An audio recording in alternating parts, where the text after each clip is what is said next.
everybody, it's Monday, April 26th, and that means it's time for another episode of Chatting with Agnes and Cecilia, Nonprofit Conversations. I'm one of your hosts, Cecilia Supp. I'm the principal and founder of Rogue Tulips Nonprofit Consulting and Association Management Services. I'm here today with my friend, co-host, and colleague, Agnes. So I'm going to throw it over to Agnes to say hello. Thank you, Cecilia.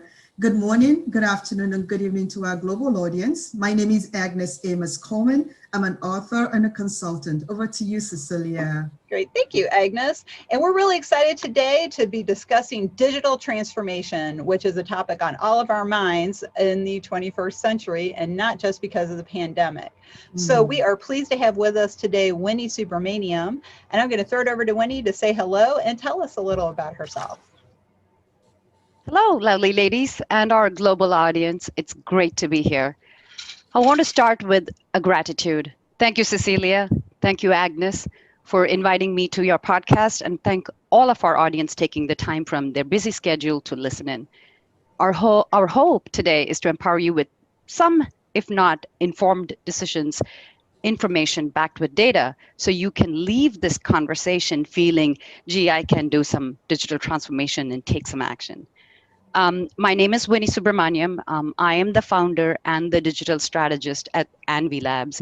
We're fairly a young company with little over 3 years serving since our first client. Like you heard, or as you have read my bio, our key focus is B2B, primarily serving the life sciences and healthcare industry, with mostly expanding recently to financial tech and B2C retail and a couple of nonprofits. So I might want to mention that specifically for our audience here. A little bit about my experience. I have been part of the corporate culture for almost 2 decades. Agnes knows too much about me, so I will not go there. But my experience has been more in the marketing footprint, primarily covering more downstream and channels and strategies. Given my hands-on experience for years, that has led me to identify the gaps as digital marketing has evolved. We all know that, and we are making that fast pace. In parallel, I wanted some flexibility to be independent and serve back to the industry that has taught me a lot. And there, Anvi was born. At Anvi Labs, we have a distributed team, regional and global, to support each client's needs. May it be corporations, may it be nonprofit, may it be charities.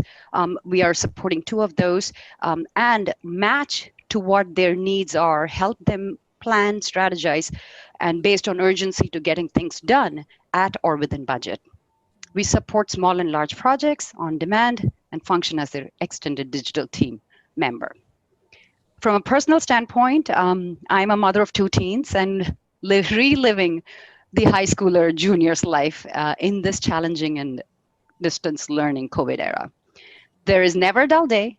On that note, I want to give out a shout to all the parents out there doing a great job. So as we, and back to you, Cecilia and Agnes. Oh, great. Thank you, Winnie. That's a wonderful background. And let's just dive into our topic of digital transformation. I think a lot of people confuse digital and virtual and remote, and they're actually 3 very different things. So Winnie, could you give us a definition of what exactly is digital transformation? Sure, yes. Digital transformation is the most hottest topic around and very dense and very deep. I'm excited to talk about it because that's what I do. I just want to forewarn you, grab your cup of coffee because this answer could be a little long. Here we go. Believe it or not, digital transformation was coined almost a decade ago. It means a lot of things to different people. It depends which stakeholder you ask. May it be their functional role, may wherever they belong in the organization from a professional standpoint, or what they practice. So if I were to dumb it down in a very simple way, digital transformation is all about delivering and achieving improved results in a new tech-enabled way. What does mean? It's not about plugging new technologies. Oh, we want more outcomes, and bring that automation and bring this services in and expecting better outcomes. The latter is widely adopted. That's what I have witnessed. And in many cases, with lack of leadership support, sponsorship, skills training, it causes disruption. And that leads to frustration and the quick way of saying this didn't work. And either companies succeed fairly all right, or they kind of have to revisit everything because it's not holistic. So what does that mean? Is when digital technologies are infused, it creates transparency into what does and what does not work. The good old marketing days, it was considered like the liability department because you're thrown in money and you see where is the ROI and you can justify because it went into the ether of advertising, and marketeers like us struggled. But with digital transformation, it's from the enterprise level where everybody's skill trained. The tech enablement is across the board. There's less silo, and the data is traveling through because of the technologies have enabled it. So there's plenty of literature suggesting the next age of customer era is the digital growth. We all know as consumers ourselves how much of technology and it has influenced in our lives. 65%, here's the data. As a strategist, that's all I live with, data. 65% of the buying journey happens before even talking to the sales first. This is a HBR report. And good or bad, we are here. Digitization has been fast-tracked given the pandemic and has accelerated digital 2.0 adoption almost 5 years ahead of its time. And that's not my opinion. That's what the experts in the industry say. There are plenty white papers put out because this was coming and COVID has kind of accelerated it. So what does that mean, right? So, companies have to seamlessly, whether it's companies, nonprofit, charities, organizations, or at my level, a very small startup, we have to seamlessly evolve, not at functional, not at the department level, but at the enterprise level, all across verticals, may it be at the leadership level, people level, product level, customer level, holistically bringing a cultural change. Yes, this is the infusion of the technology. Here's how we're going to support it. These are the benefits. Departments embrace it because there is a umbrella of acceptance, and that will lead to constantly outpace our customer demands. So that's a lot of information, I know, but subject is per se. So what does it mean to you, right? How do you today after this call and say, Winnie, Cecilia, Agnes, what's my playbook? How do I take it to my organization, whoever I am? So here's my 1 minute pitch, if I were to say that. Break this down, digital transformation. What you heard was good, right? But this is what you would want to take. Entire digital transformation, and I'm oversimplifying it just from my experience because that's how we work in bite size. Break it down into two parts: digitization, digital, right? That's the two big buckets you want to see. What is digitization is what at the enterprise level, company wide, what are the operational excellence that can be built in? So it influences the people, the employee, the company, the leaders, the investors, the stakeholders, buy side, far side, all encompassing. Digital is innovating the ways you would want to address what customer problem am I going to solve today. So that whole core stack, tech stack, is brought in at the operational level. That's digitized. That becomes part of your culture. That then translates into digital, which is at the functional level. So now the departments are empowered. They got the support, they got the sponsorship, they got the tech. Look at automation, look at the data, and continually meet your customers' needs and keep pace. So that's how I would define, and I hope that made sense. Oh, it does. No, Great that's insight. a very big answer. Yes. And some of the words that popped out at me were silo and culture, because those are two things nonprofits have to deal with quite a lot, and embracing the sort of across the board change within an organization. So I'd like to hear Agnes's thoughts. I think Cecilia and Winnie, fascinating insight. I really enjoy this, and I really believe that our association community can definitely benefit from this insight.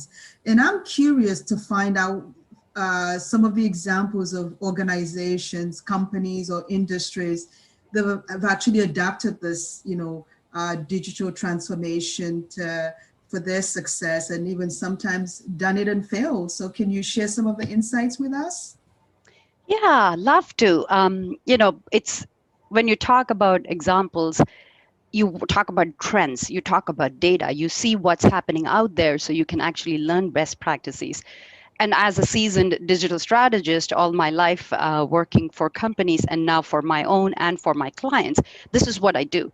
This is my passion. So needless to say, it is in the best interest that we keep track of all the trends and how we can take those regardless of the industry type, because what we're looking for is best practices. Remember, in a HR setting they would say the transferable skills. So which is the skill set, which is how you apply the applicability to take and perform in a different setting. When you look at examples, per se, I want to mention two things here. I'm a storyteller, marketeers are, so that way I understand better. So I'm going to kind of walk you through. I follow and I've learned from Avinash Kaushik. He is the digital marketing strategist, evangelist at Google, big on analytics. So he breaks it down beautifully because data is inundating. Data is plenty. And big data started, and we have all this now with digital transformation and technologies, and plenty social, SEO, organic. You have name it, blockchain, AI, machine learning. Throw it out there, right? So when you bring all that, how do you sit back and say, what customer problem can I solve? What data should I be looking at? Because that's how you start. The way he breaks it down is look at analytics as data analysis and data reporting. And I'm going to rephrase what he says because I like it and I practice it. Data reporting is almost like a must-have. You take the data, you report it, you present it, you work through. I'm dumbing it down, but that's that. But what's fascinating is data analysis part. You have so much data, you want to start enjoying it. You want to have that passion to look at the data and go deep with it. It's like really like having a love affair with your data. So you're actually extracting and saying what customer problem I have that I need to marry the two. And now I say, gee, that's the data it's telling me I want to take forward. Right. So that's how he sees, and that's how I practice, and that's how our clients benefit a lot, because we sit back and say, what are you trying to achieve? What's the problem? Put together, look at the best practices across industry and say, well, there are ways to achieve it. But for a example that I want to give here, that has shown digital transformation end to end. In the recent era, you can say Uber, Airbnb, right? They found a customer problem. They found this, used the technology, made it enabled, fingertip, boom, amazing, right? So those are the newer trends. Where I want to go with this is a research that's done by MIT. And I follow that group very closely. They have a whole digital research team that not just looks forward thinking. They don't just go backward data-wise 3 or 4 years. They go back and follow companies like a scientific cohort study, all the way from the company started. So this example is very fascinating, and how we can take nuggets from it. The most first retail that had a digital presence was in 1998 by a bare wall of website. Across all the retail, multiple industry, and I'm primarily practicing more on life science and healthcare, so I will be unbiased, and I want to give a different example, but take those transferable skills and technologies and the best practices and what the successes was to bring it over. So Nordstrom, 1998, had their first web page, first in the retail industry to start. They started getting overwhelming responses, so soon came their e-commerce, which was a very light e-commerce, just so they can take back orders. That's about it. And this is 1998 when we were barely setting up our email addresses, right? And they had a web page e-commerce going. 2011, I'm just fast tracking because there's a whole timeline here. By 2011, they actually they were the first mobile app to send, to bring their adoption. So what did they do? They knew what the customers were looking for. They understood where the trend is going, and they wanted the adoption. So they kind of mapped, and they were ahead, and they used technology to their advantage. So it's not like overwhelming saying, oh, let's bring automation. I don't know what to do. Oh, Well, you can outsource, but skill set development, have the support. So once you have all that, ideas embraced, then implementation is, I would not call it easy, I would say less challenging. And Mm-hmm. and then look at Nordstrom. So they have now 4 ways.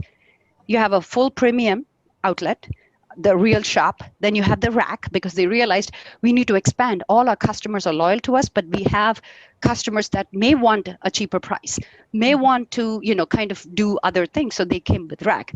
Then they had the online store for full Nostrum, then hot look for the rack, online. So now they have 4 ways. You as a customer can go anyway. They don't tell you, Agnes, you have to be at the Nordstrom, or me, Winnie, at the rack, right? Like they say, here's your option.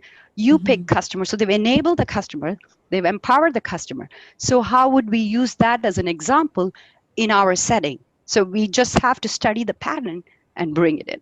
Okay, and I hope that was kind of. Oh, excellent feedback. it was Thank very you. in depth, and we only have about 1 Yes. minute left Oh, of our episode. So I know Agnes wanted to, we have one last question for you, Winnie. Agnes wanted to ask you about your video background. I love it. Great location. I mean, it's beautiful. It makes me want to go on another vacation. So tell us about it. welcome back, Agnes. Well, I'm in the beach. Did Oh, you get the wow. memo? You I guys did. didn't. Yeah, if you're listening on our audio podcast, Winnie has a beautiful picture of a lovely beach with many cabanas for enjoying Yes, the ocean view. it's Right. beautiful. Thank you. Thank you. I want to be there, and I hope, after this call I do make it there. But here's a little story about the working by the beach. Recall just a few minutes back I talked about digital transformation, digitization, how you actually have to empower from an operational excellence perspective. This cabana, this beach in the backdrop is digitization. Hmm. So, and there goes a story. The pre-COVID time, we all know, when, and plus myself, when I was working at the full corporate culture as an employee, we were tied to our desk. We would be in front of customers. We were always in, and remote work culture was almost non-existent. Mm-hmm. But given where we are, with raising families, having hobbies, almost available 24 by 7, come 2000 Y2K, the global, the earth became flat. So we were always accessible, and there were no barriers. I had some fantastic supervisors. Way back when remote never existed, is to have work from remote concept, and we could still deliver, and anytime the manager had our back. So a quick shout out to all the supervisors, all the managers who support the remote culture then, managers who you are, and, who support that, and how you want to take it. With COVID, we are all forced to turn into a remote culture now. And I recall, Cecilia, I think your January episode, you talked about remote culture. You touched on a lot of nuggets of how, you were reached out, similarly how I was reached out, saying you work remotely. How did you adjust? It's mind boggling. It was a challenge for people to come through. And why I'm saying that is working from remote has now been appreciated. So for us, the internal joke was at that time, are you at the beach? Like, oh, yes, I am at the beach, right? So the beach concept has evolved. And I want to say remote is as challenging, as grouping, as Oh, fulfilling. absolutely. So we have to respect all boundaries. So that was the story. And I'm going to the beach. That's a great story, and I hope Love to it. get to the beach eventually. So, this has been a great interview, a great conversation. Thank you so much, Winnie. You shared so much information with us, but we have to go rogue for now. We want to thank Winnie for joining us. Winnie, if somebody wants to follow up with you on digital transformation, what's the best way to get in touch with you? Cool. Thank you. And yes, we are here to support on demand for projects with the full extended team or one person army. You know how to get a hold of us. We are available on LinkedIn, Winnie Subramaniam. I have a website, anvilabs.com. And whatever is your time crunch, no inflexible timeline, budget, resource, headcount. You need a smart subject matter expert, we are here. So reach us out. And again, closing with gratitude, Cecilia, Agnes, It's been a pleasure, and I know there'll be more to come. Yes. Oh, that's great. Thanks, Winnie. Thank So, you. well, we do have to go rogue for now. This has been a great episode and hope you all enjoyed it and learned a lot like we did. If you want to learn more about Rogue Tulips Nonprofit Consulting, visit us online at roguetulips.com. We're also supporters of the 501c League, which is a virtual organization for everyone in the nonprofit community and the people who love them. Check them out at the 501cleague.net. They are a leader in CAE preparation and ethics training. So until next time, we will see you. We'll be back with a new episode next week. Thanks, everybody. Thank you. Bye-bye.